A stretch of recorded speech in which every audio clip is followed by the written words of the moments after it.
Hello, welcome to Steven Shinder Reviews in video form, continuing Chucktober with day 9, focusing on Chucky Season 1, Episode 2, Give Me Something Good to Eat.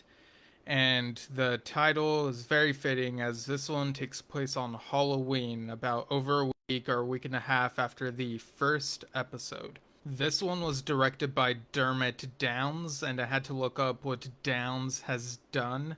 Looks like Downs has done a lot of CW DC stuff.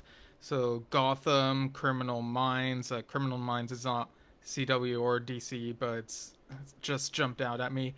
The Tomorrow People, some Arrowverse stuff like The Flash, Arrow, Legends of Tomorrow, Supergirl, Batwoman, pretty much almost all of them. And then Doom Patrol, that's my favorite live action DC show. High recommend from me. And wow, even Downs directed the musical episode of Star Trek Strange New Worlds. That is peak Star Trek right there. Like unironically, it's incredible. Um, but yeah, I guess I'm really showing how geeky I am right now.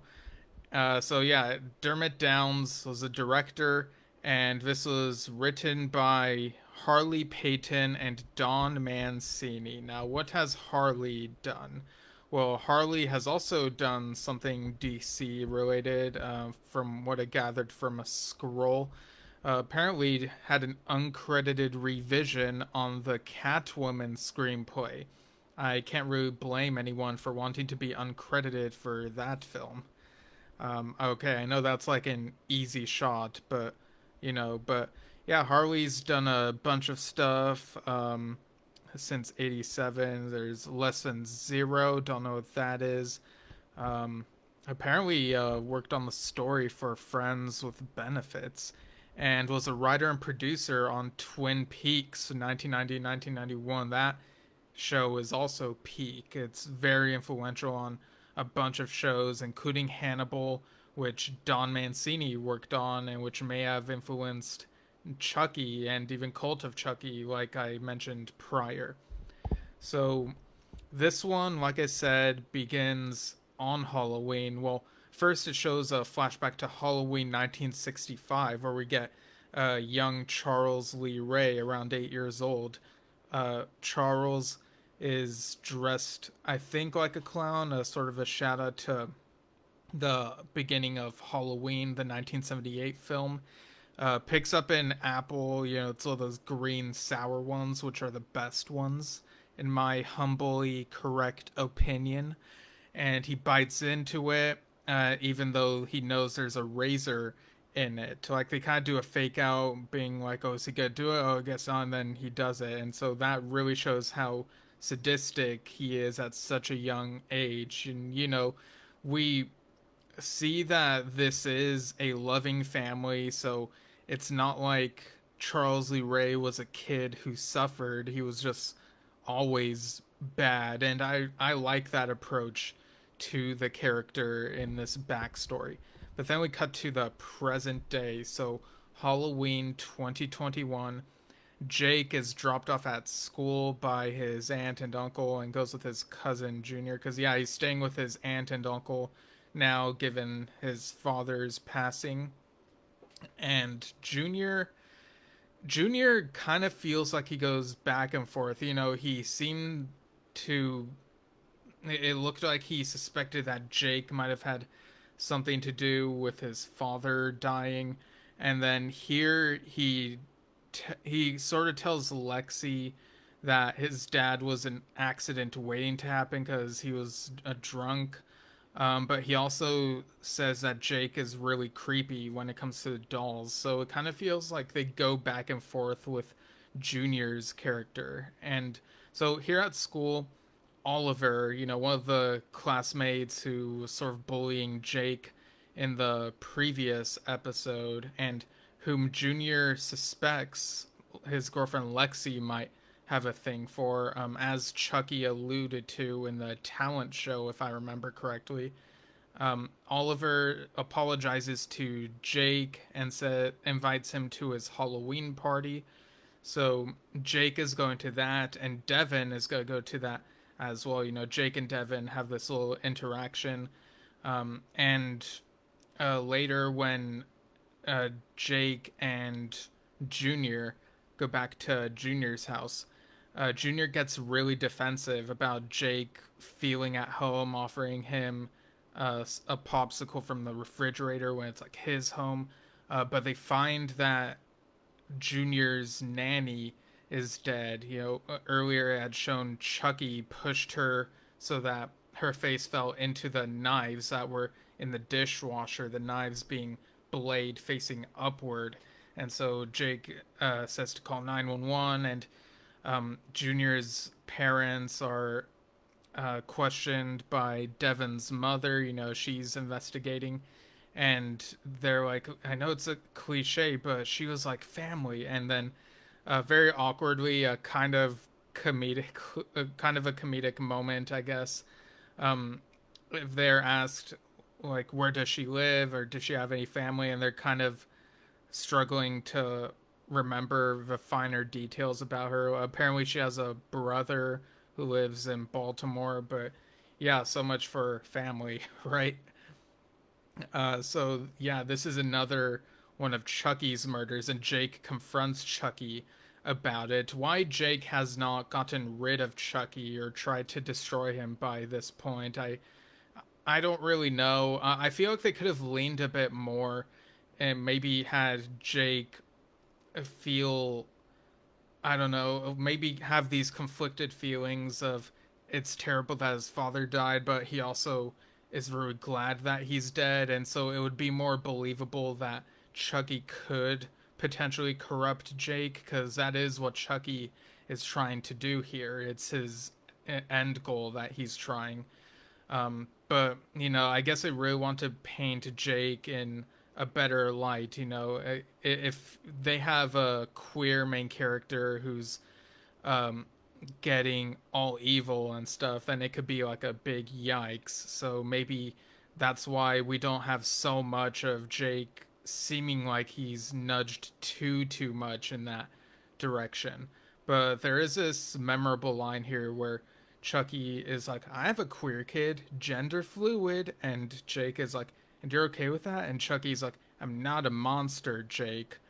Um, which, I mean, it's pretty based of him to accept his kid. You know, that's a Glenn and Glenda reference. So one of the seeds that, well, pun not intended, of, you know, one of the hints that this character would get explored once again in the show finally, although not until season two.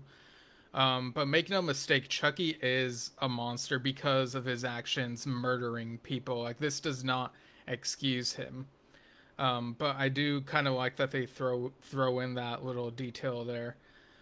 Later on, you know, Chucky is going around masquerading as a trick or treater, wearing a Hello Kitty mask, and he gives an apple to this woman, which it has a razor blade in it. So time back to what we saw at the beginning of the episode. And he ends up at the Halloween party. And when Jake goes there, you know, Jake, Junior, Lexi, they're all there.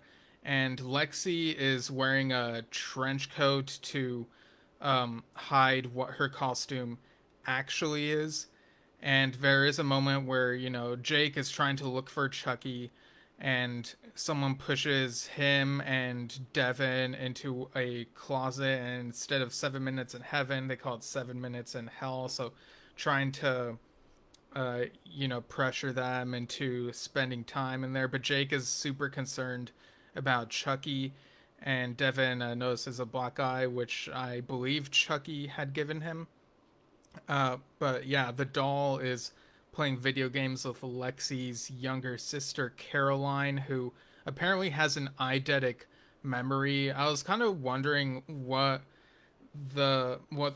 trying to be suggested about this Caroline character, like if there's anything unique about her. And it also feels like maybe the exploration, like the Chucky Caroline thing, it kind of feels like it's maybe a repurposing of what could have been um, an original thing that maybe Dawn wanted to explore with Chucky and Alice before things got shuffled around. You know, Nika's niece, Alice. That's a bit of speculation on my part, but yeah, Caroline does not seem so scared of Chucky, and there is a moment where Chucky asks her where Lexi is, and she says, "Oh, she's probably making out with her boyfriend." And then we see Chucky hiding under the bed where Lexi and Junior are making out. And on the first watch of this episode, way back when, I was a little confused because of the transition. I thought that maybe this was showing that there's a second Chucky also at this party, because we know about the multiple Chuckies thanks to Cult of Chucky, but apparently it's just the same Chucky, and it's just a weird transition. And he's trying to, knife that he has a knife, and he's trying to stab them, stabbing through the bed from under, but misses them. And what we learn after this, they get interrupted, and Lexi leaves the room. And when Jake finds her, she is dressed like his father with crazy hair that, as if he's like being electrocuted. So basically reenacting Jake's father's death, which is really, really messed up. And even Junior thinks it's messed up. And if you think about it, like if Lexi was dressed like Junior's dead uncle while they were making out, but with the trench coat covering it, that's really messed up. But yeah, if there's some weird things about this, whenever she's wearing the trench coat, it almost feels like those scenes were shot before they knew what the costume would be, and then shot the costume stuff later. Like it kind of feels like they are different, maybe different blocks or days of production, but I don't really know. It just seemed kind of weird.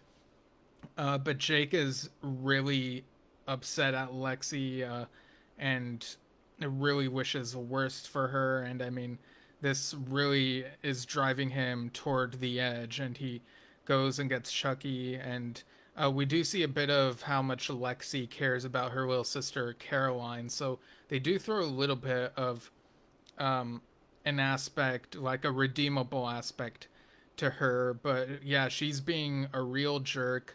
And as the show is going on, you think, oh man, she's such a jerk, she's the worst person ever. But that means that they're gonna try to redeem her somehow. And some people were really upset of that possibility. But yeah, the Halloween party, it's a disaster, really messed up. And Jake is in this position where Chucky could potentially nudge him in the direction of, getting rid of Lexi. Chucky wants to turn Jake into a killer, like turn him to the dark side type thing. And yeah, and that's pretty much how this episode ends. That's where everyone ends up. Did I forget anything? I don't know. I watched this this morning. Last night, before midnight, I was watching Goosebumps because it was R.L. Stein's birthday, and so I watched Welcome to Dead House and Night of the Living Dummy 3, and I felt really sleepy afterwards, so I had to wait till morning to watch this. And then it was such a busy day, so that's why this video is coming out a bit later in the day. But hey, if this time, whenever it comes out, works better, then maybe that will continue, but we'll see. But yeah, so that's season 1 episode 2, Give Me Something Good to Eat. And Devin's mother is also trying to investigate. She now knows of this red-haired trick-or-treater who harmed the woman with the apple, and so she's starting to, pieces are starting to form, but it hasn't all quite come together yet. And I do like how this show shows not just the perspectives of the kids, but also their parents. We see quite a bit of them. But yeah, so that's it for this episode, I guess. Tomorrow I'll be talking about episode 3, which is titled I Like to Be Hugged. Chucky's classic line there. And I forgot to mention the title card for like each episode is like a different thing. The one for the first episode was doll parts. I forget what it was for this episode, though I'll have to go back and check. But yeah, overall, I think I'd give this one an 8 out of 10. There might be frustrating things here and there, but I do like the way it's trying to push the narrative. So yeah, and I'll keep rating each episode and whatnot. But yeah, I'll talk about episode 3 tomorrow for day 10. Wow, we're day 10, and it'll be about almost or around a third into Chucktober. So thanks for tuning in here on Steven Shinder Reviews in video form, and I'll see you all soon.